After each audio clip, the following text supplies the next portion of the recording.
সালের দ্বাদশ শ্রেণীর সকল প্রিয় ছাত্রছাত্রীদের অনেক অনেক শুভেচ্ছা, অভিনন্দন। সামনে তোমাদের জীবনের বড় পরীক্ষা, চতুর্থ সেমিস্টারের পরীক্ষা শুরু হবে খুব শীঘ্রই, আগামী মাস থেকে। তাই সংস্কৃত বিষয়ের একটি সাজেশন আমি নিয়ে এসেছি। তো আমরা জানবো যে আমাদের 40 নম্বরের পরীক্ষা দিতে হয়, লিখিত পরীক্ষা। তো এই 40 নম্বরের মধ্যে আমাদের 5টা ইউনিট রয়েছে সংস্কৃতে।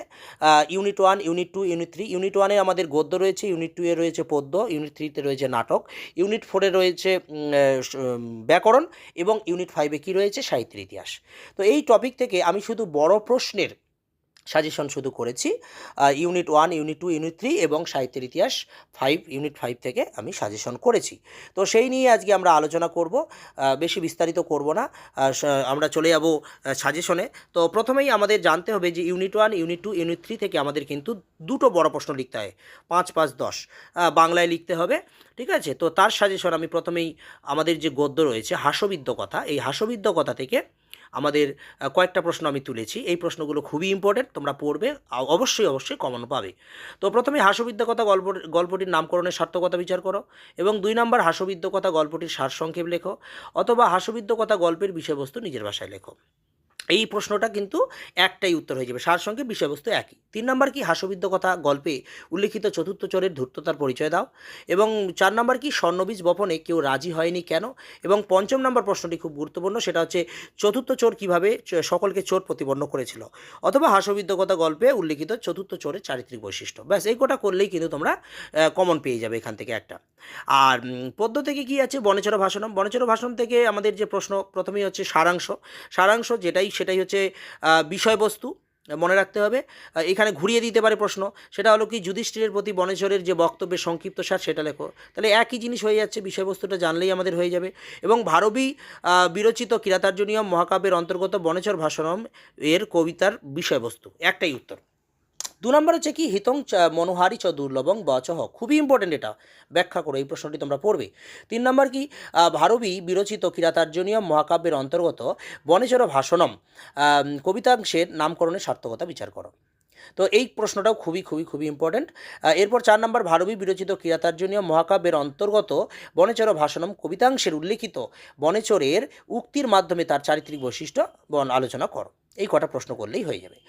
এরপর নাটক, আত্রেয়ী বনদেবতা সংবাদ। এখান থেকে আমি এই 6টি প্রশ্ন তুলেছি। তো প্রথম খুব ইম্পর্টেন্ট কি, আত্রেয়ী বনদেবতা সংবাদের বিষয়বস্তু। প্রত্যেকটা গদ্যপদ্য নাটকের কিন্তু বিষয়বস্তুগুলো ভালো করে পড়বে।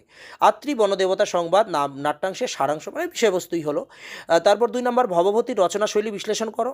3 নম্বর কি, আত্রেয়ী বনদেবতা সংবাদ বাদহ পাঠ্যাংশটির নামকরণের সার্থকতা বিচার। নামকরণটাও কিন্তু খুব ইম্পর্টেন্ট। 4 নম্বর কি, তোমার নাট্যাংশে মহর্ষি বাল্মীকি সম্পর্কে কি বলা হয়েছে একটু আলোচনা করো। তারপর কি আরেকটা রয়েছে, আত্রেয়ী বনদেবতা সংবাদ ও নাট্যাংশে উল্লিখিত বনদেবতার বাসন্তীর চরিত্র উল্লেখ করো। এরপর 6 দাগের প্রশ্নটা কি, ব্রজাতোপি কঠোরানি মৃদুনি কুসুমাতোপি লোক উত্তরানাং চেতাংশি কোহি বিজ্ঞাতুম অর্হতি। এই উক্তিটির তাৎপর্য বিশ্লেষণ করো। এই প্রশ্নটাও কিন্তু খুব ইম্পর্টেন্ট, তোমরা একটু কিন্তু ভালো করে পড়ে নিও। তো এই কটা প্রশ্ন করলেই কিন্তু নাটক থেকে সম্পূর্ণ হয়ে যাবে। এরপরে আমরা চলে যাব কি, সাহিত্যের ইতিহাস। সাহিত্যের ইতিহাসে আমাদের একটাই বড় প্রশ্ন লিখতে হয় 4 মার্কসের। তো বাংলায় লিখতে হবে। তো এখানে যেহেতু আমাদের এবার সাহিত্যের ইতিহাসটা একটু তুলনামূলক বড়, তাই সেখান থেকে একটু সাজেশন করতে সমস্যা আছে। তাই প্রত্যেক থেকেই কিন্তু একটু সাজেশনটা বড় হয়ে গেছে আর কি, প্রত্যেক থেকে প্রশ্ন দিতে হয়েছে প্রত্যেকটা টপিক থেকে। তো আমাদের জানো তোমরা গদ্য সাহিত্য রয়েছে, তো গদ্য সাহিত্য থেকে এখানে দুটো প্রশ্ন তোলা হয়েছে, দণ্ডিন ও পদলালিত্যম ব্যাখ্যা করো, আর সংস্কৃত গদ্য সাহিত্যের দণ্ডির অবদান আলোচনা করো। আর কি রয়েছে, সংস্কৃত গদ্য সাহিত্যে বাণভট্টের অবদান। ব্যাস এই দুটো করলেই কিন্তু আমরা কমন পেয়ে যাব। আর চম্পুকাব্য থেকে আমাদের নলচম্পু কাব্যের বিষয়বস্তু করলেই হয়ে যাবে। আর এদিকে আধুনিক বাঙালি সংস্কৃত সাহিত্যের আবার ইতিহাস রয়েছে আমাদের, আমরা জানি। তো সেখানে বিশেষ কজন লেখকের আমরা জীবনী সম্পর্কে আমরা জানব। তো নাট্যকার হিসেবে শ্রীজীব ন্যায়তীর্থের স্থান নিরূপণ করো। শ্রীজীব ন্যায়তীর্থ ভালো করে একটু দেখবে, অথবা শ্রীজীব ন্যায়তীর্থের জীবনী ও তার রচনাকৃতি, একই উত্তর হয়ে যাবে। তারপর 2 নম্বর কি, পণ্ডিত সীতারাম আচার্যের জীবনী ও তার রচনাকীর্তির পরিচয় দাও।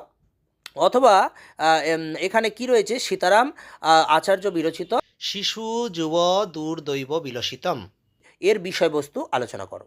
লিখতে হবে, সেটা ভালো করে জানতে হবে। সীতারাম আচার্য সম্পর্কে জানলেই হয়ে যাবে। 3 নাম্বার কি, নাট্যকার সিদ্ধেশ্বর চট্টোপাধ্যায়ের রচনাকৃতি পরিচয় দাও। এই কটা প্রশ্ন করলেই হয়ে যাবে।